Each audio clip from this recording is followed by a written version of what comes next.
ইউসুফ আলাইহিস সালাতু ওয়াস সালামের পিতা ইয়াকুব নবী বললেন, না তোমাদেরকে আর দেওয়া হবে না। ক্বালা লান উরসিলাহু মাআকুম হাত্তা তুতুনি মাওসিকাম মিনাল্লাহ। ইউসুফ আলাইহিস সালাতু ওয়াস সালামের পিতা ইয়াকুব নবী বললেন যে না, আমি তোমাদেরকে আর বিশ্বাস করি না, তবে তোমরা যদি আল্লাহর নামে কসম করো, আমাকে আল্লাহর নামে শক্তভাবে কসম করে বলো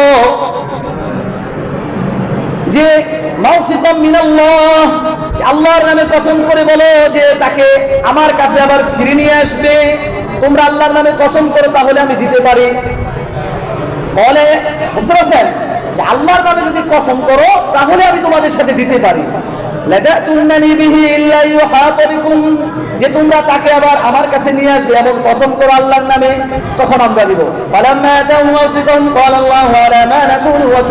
তারা আল্লাহর নামে শক্তভাবে কসম করে বললো, আল্লাহর কসম, এখন আমি তার সংরক্ষণ করব, আমরা তার সংরক্ষণ করব, তাকে অবশ্যই আবার ফিরিয়ে নিয়ে আসবো। বুঝতে পারছেন?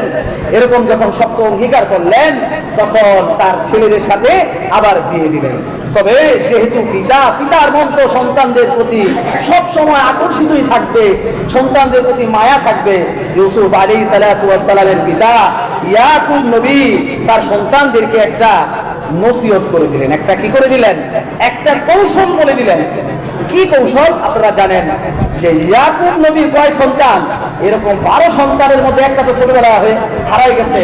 আর এই যে 11টা ছেলে, একটা লোকের যদি 11টা নাদোষ নুদোষ যুবক ছেলে থাকে, বুঝতে পারছেন, 11টা নাদোষ নুদোষ যুবক ছেলে থাকে, তাহলে এদের মানুষ হেঁটে গেলেই মানুষ তাদের প্রতি কি হবে, হিংসা করবে। বুঝতে পারছেন? 11 ভাই, তারা কয় ভাই? 11 ভাই। আজকাল তো 1 ছেলে 2 ছেলে 3 ছেলে হয়ে যেত, মানুষ তো 3 ছেলে 4 ছেলে। বুঝতে পারছেন? এরকম মানুষ একটু কি করে আশ্চর্যান্বিত হয়। বুঝতে পারছেন? আর এই যে মানুষ যখন আপনার কোনো ভালো জিনিস দেখে কি বলে, মাশাআল্লাহ না বলে, কি না বলে, মাশাআল্লাহ না বলে, সঙ্গে সঙ্গে তার বদ নজর তাদের প্রতি লেগে যায়। বুঝতে পারছেন? একটা বদ নজর লেগে যায়।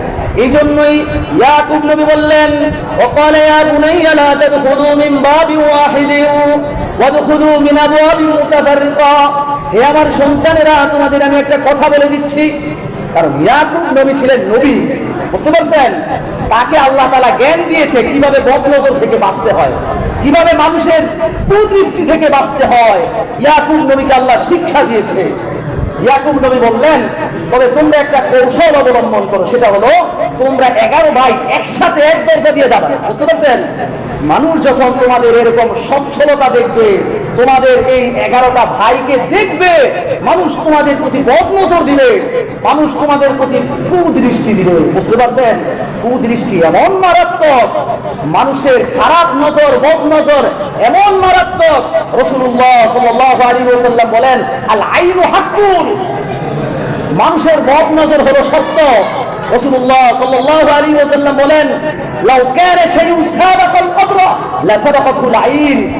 রাসূলুল্লাহ সাল্লাল্লাহু আলাইহি ওয়াসাল্লাম বলেন যে কোনো কিছু যদি তাকদীরকে পরিবর্তন করতে পারতো, দুনিয়াতে যদি এমন কোনো শক্তি থাকতো যে তাকদীরটা আল্লাহ যা লিপিবদ্ধ করেছে সেটাকে যদি পরিবর্তন করতে পারতো, তাহলে এই মানুষের বদনজর যেটা আছে ওইটা পরিবর্তন করে দিত।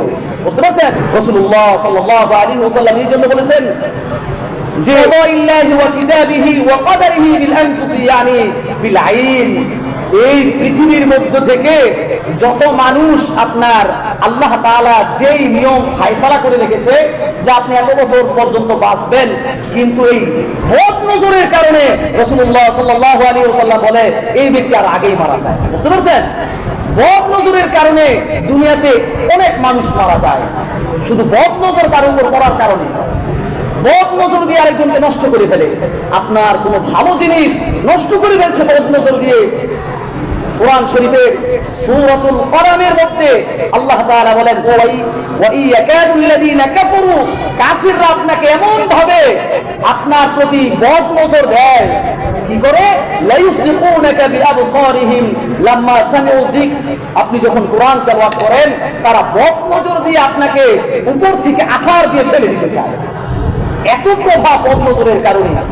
তো মক্কার কাফেররা কি করতো, এমন কিছু মানুষ আছে, মানুষের বদ নজর কিছু ব্যক্তি প্রচলিত আছে যে এর বদ নজর লাগে, বুঝতে পারছেন?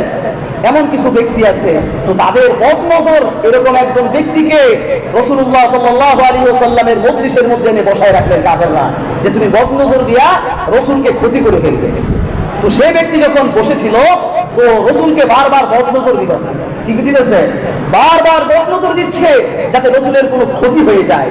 আল্লাহ তাআলা বলে যে রাসূলকে তো কোনো ক্ষতিগ্রস্ত করতে পারলো না, তখন ওই ব্যক্তি বলল ওয়াইন্নাহু লামাজনুন, আরে এই ব্যক্তি পাগল, এই জন্য বদ নজর লাগে না, নয়তো আমার বদ নজর এমন খারাপ, সে ভালো মানুষ মারা যায় আর রাসূলের কিছু হচ্ছে না, বুঝতে পারছেন? এমন ব্যক্তি ছিল যে বদ নজর দিয়ে ধ্বংস করে ফেলতো। রাসূলুল্লাহ সাল্লাল্লাহু আলাইহি ওয়াসাল্লাম বলেন ইন্নাল আইনা লা তুদখিলার রাজুলা আল কবর। রাসূলুল্লাহ সাল্লাল্লাহু আলাইহি ওয়াসাল্লাম বলেন নিশ্চয়ই বদ নজর একটা মানুষকে কবর পর্যন্ত পৌঁছে দেয়। ওয়া তুদখিলুল জুমালা আল কিদরা। রাসূলুল্লাহ সাল্লাল্লাহু আলাইহি ওয়াসাল্লাম বলেন আর একটা উটের প্রতি মানুষ বদ নজর করে এই উটকে পাতিলের মধ্যে নিয়ে যায়, বুঝতে পারছেন? একটা ভালো নাদুস নুদুস উট ভালো করে চলাফেরা করছে, কিন্তু এমন একটা বদ নজর দিছে, এই বদ নজরের কারণে সে ক্ষতিগ্রস্ত হয়ে গেছে, এই উটটা মারা গেছে অথবা অসুস্থ হয়ে গেছে, যার কারণে এই উটটাকে জবে করে শেষ পর্যন্ত খেয়ে ফেলতে হয়েছে, বুঝতে পারছেন? মানে বদ নজরের এত প্রভাব, বদ নজরের কারণে এত ক্ষতিগ্রস্ত হয়ে যায় মানুষ। এই জন্য আমরা সব সময় বদ নজর থেকে বেঁচে থাকবো।